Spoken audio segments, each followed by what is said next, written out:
Assalamualaikum warahmatullahi wabarakatuh. Pada kesempatan ini akan membahas dari histologi akan membahas jaringan otot. Jaringan otot merupakan organisme multiseluler mempunyai keterbatasan berkontraksi mengalami pemendekan otot tersebut. Dapat kembali ke ukuran semula setelah berkontraksi. Bentuk sel otot itu memanjang, tersusun sebagai sel-sel yang panjang tanpa komponen lain. Membran sel otot eh, membran sel otot polos disebut sarkolema. Sitoplasmanya disebut sarkoplasma. Semua otot berada di dalam berasal dari mesoderm. Ada tiga jenis otot yang berdasarkan struktur fungsinya, yaitu otot polos, otot bercorak, atau otot rangka, otot serat lintang, dan otot jantung. Nah, ini adalah gambaran animasi dari gambaran otot ya. Bisa dilihat ada otot polos, otot bercorak, dan otot jantung. Yang pertama tentang otot bercorak.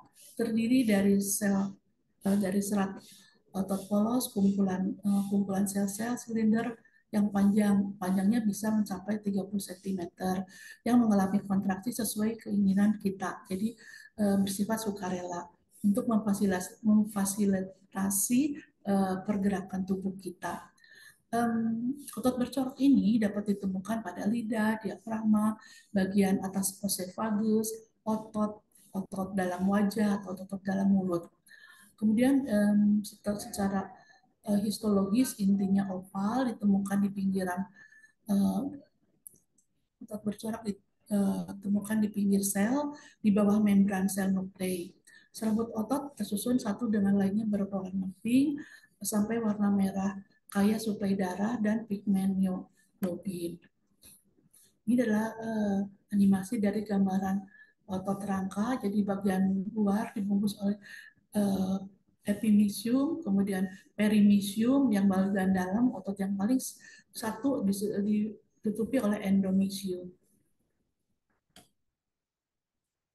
Kemudian, nah seperti yang barusan dikatakan bahwa pembungkus otot itu ada tiga, yaitu yang paling luar epimysium melepusi seluruh dari otot.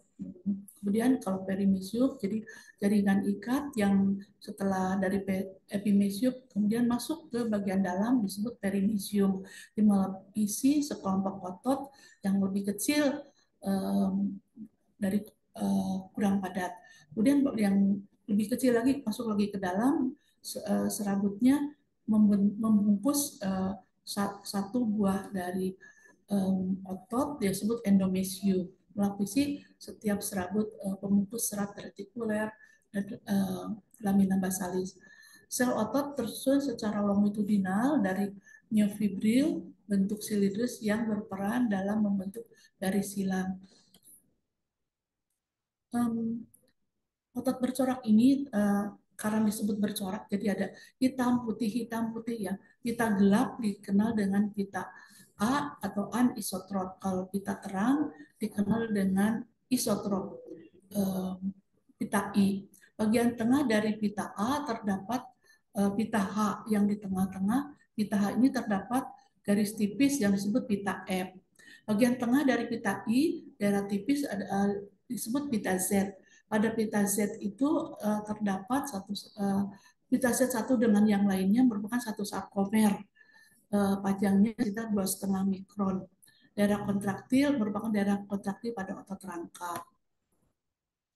Selama kontraksi, pita I memendek satu dengan yang lainnya, kemudian pita H menggila, pita Z satu dengan yang lainnya mendekat, namun lebar pita H tidak berubah. Pita ini terdiri dari filamen tipis yang tumpang tindih dengan filamen tebal.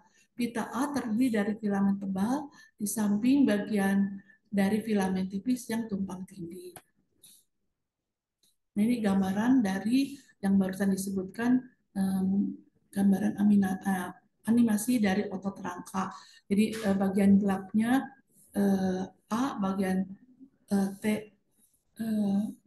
I terang, bagian I terang ya, dan ada tengahnya ada pita yang lainnya. Ya. Otot rangka berisi filamen atau protein, yaitu aktin, tropomyosin, troponin, miosin. Filamen tipis terdiri dari aktin, tropomyosin, troponin. Kalau filamen tebal terdiri dari miosin.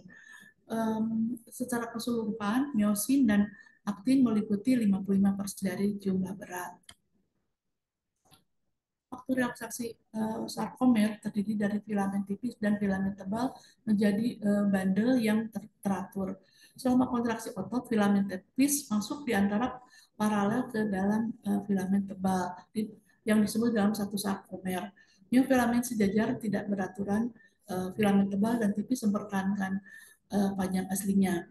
Satu filamen tebal mengelilingi 6 filamen tipis, sedangkan satu filamen tipis mengelilingi 3 filamen tebal. Kemudian bagian dari persarafan.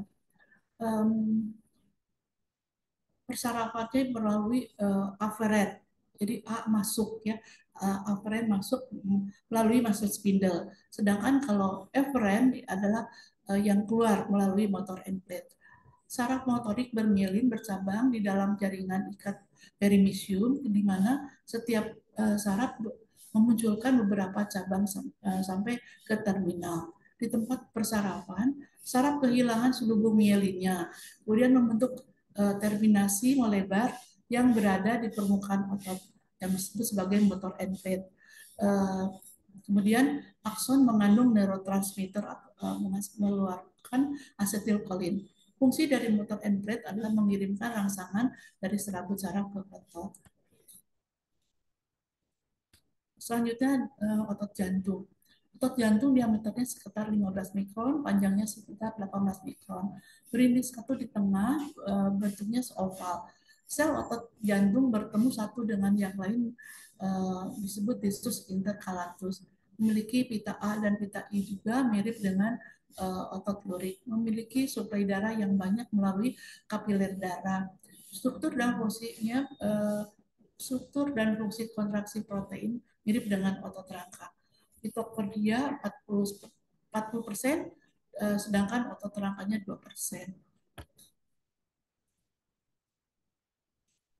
Otot jantung mengadakan komunikasi satu dengan yang lainnya melalui tonjolan sel. Sel otot jantung sering kali bercabang menjadi dua. Kemudian terdapat sedikit perbedaan struktur antara atrium dan ventricle, di mana susunan miofilamennya sama, namun otot atrium memiliki tubulus yang lebih sedikit, sedangkan selnya agak lebih kecil.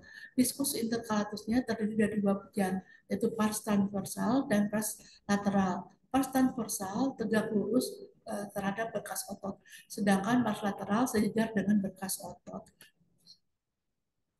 Lanjutkan dengan otot polos, ditemukan pada saluran pencernaan, pada saluran urogenital, dinding pembuluh darah. Merupakan sel yang memanjang, tidak tidak ada gelap terang, jadi polos ya. Masing-masing dilapisi oleh lamina basalis dan jaringan merupakan serat retikuler. Sel terbentuk kumparan yaitu fusiform tersebar di titik tengah dan lancip ke arah ujung-ujungnya. Kontraksi otot polos relatif lambat, tapi dapat bertahan lama untuk waktu yang panjang. Sel-sel dapat memendek menjadi seperempat dari panjang semula dan dapat menghasilkan tenaga. Kontraksi melibatkan pergeseran filamen aktin sehubungan dengan miosin. Dalam sel otot polos, kumpulan miofilamen saling menyilang, saling miring melalui sel, kemudian membentuk jaringan seperti kisi-kisi atau berkas yang bundel. Ini terdiri dari filamen tipis berisi aktin dan tropomyosin dan filamen tebal atau miosin. Neuromuscular junction pada sel ini tidak spesifik seperti skeletal, terdapat komponen saraf simpatis dan parasimpatis. Pada otot polos ini, regenerasi otot dapat regenerasi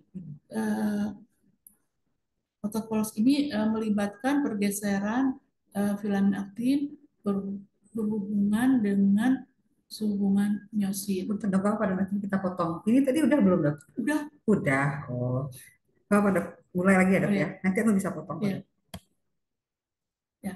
Selanjutnya regenerasi regenerasi otot. Otot rangka dapat melakukan regenerasi karena adanya sel satelit di sekitarnya. Otot polos pun dapat mempertahankan jumlahnya atau dengan cara mitosis sel. Ada kemampuan untuk membentuk lebih banyak otot polos. Namun, otot jantung tidak mempunyai kemampuan untuk regenerasi. Setelah kerusakan, maka yang rusak itu akan diisi oleh jaringan pengikat. Nah, ini adalah gambaran dari otot rangka, otot jantung, dan otot polos. Terima kasih, sekian.